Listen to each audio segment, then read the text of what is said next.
Back to our coverage of election 2014. Let's go right to the races in Bannock County, where we have now 29 of 30 precincts reporting, according to my notes here. I think we may have some graphics up here that we can show you what's going on. But basically, looks like Legislative District 28A, we got Ken Andrus there with 63% of the vote in, and that's with most of the votes counting, according to my notes here. Ken's our incumbent.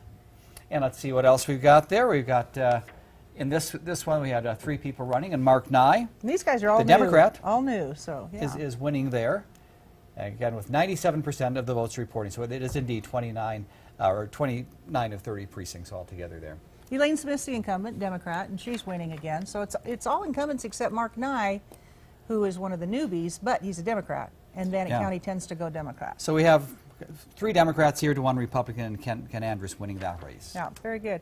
Roy Lacey, your race is just a little bit closer, and I'm not really surprised by that. You know, Kurt Howard, a very well-known doctor in the Pocatello area. And a lot of ads that we saw for both of those and so that is a close race. But Roy, the incumbent, the Democrat, in the lead right now. Okay. Right. There's Caitlin. There's Caitlin, we'd like to get some reaction from you. Democrats are doing pretty well. Are they partying hardy there?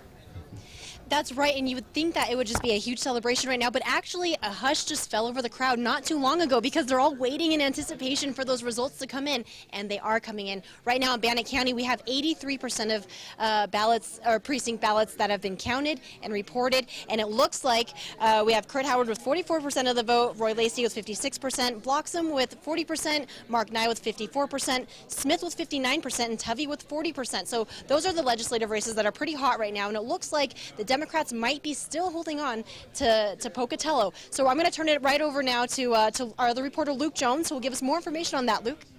Yeah, well, right now I imagine a lot of disappointment for Republicans all across the board here in Bannock County. They are down still, of course. We're still pretty early in this. Not a whole lot of precincts reporting, but again, the Republicans are looking pretty down. Just earlier today, though, they had lots of high hopes over in the Levitt Center. They had balloons rolled out, a lot of the candidates streaming in. In fact, earlier today, we caught up with Matt Bloxham, who's running for District 29. He up against fierce competition from the Democrat, Mark Nye, and he was pretty confident about his chances. Take a look.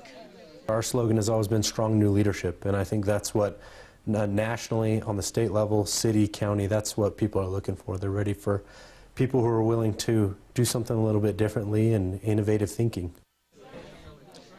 Now I've reached out to some Republican candidates to see what they're thinking right now at this instant. As of right now, I haven't heard back, but we will continue to follow this and bring you the latest. Reporting live in Pocatello, I'm Luke Jones. Very good. Thank you, Luke. All right, let's get a little reaction from our analysts tonight, see what they see coming out of Bannock County. Just early on, Eric Simpson's with us and Ralph Mossman. What are you guys thinking about this? To me, no surprise in Bonneville County.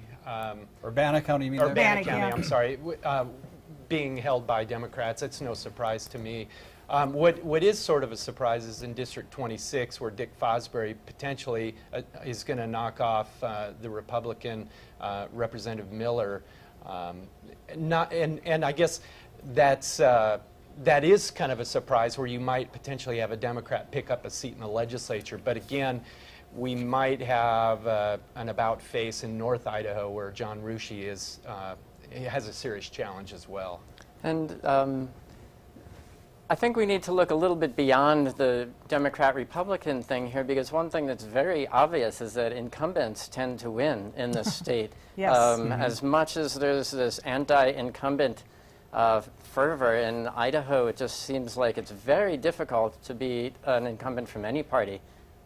What is that, name recognition? I mean, is it strictly name recognition, or are most of the incumbents Republicans and we like to vote R? Well, I think it's a matter of name recognition, and it's also a matter of the way the media works. So if you're in office, you're reporting back to your constituents, you have some financial backing. It's very difficult for somebody who has not been in office to have that kind of coverage.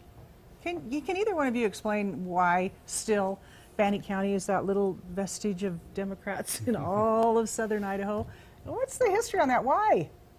Well, you've got the university there, which I think you're gonna get a lot of the instructors coming from other parts of the country, so they're going to be Democrat. I think it's Pocatello is still largely a working class town because of the railroad history and some manufacturing plants that have operated there as well. So I think for the foreseeable future, it's going to stay in Democrat hands. All right, thanks, you guys. It is still kind of a blue-collar, union town.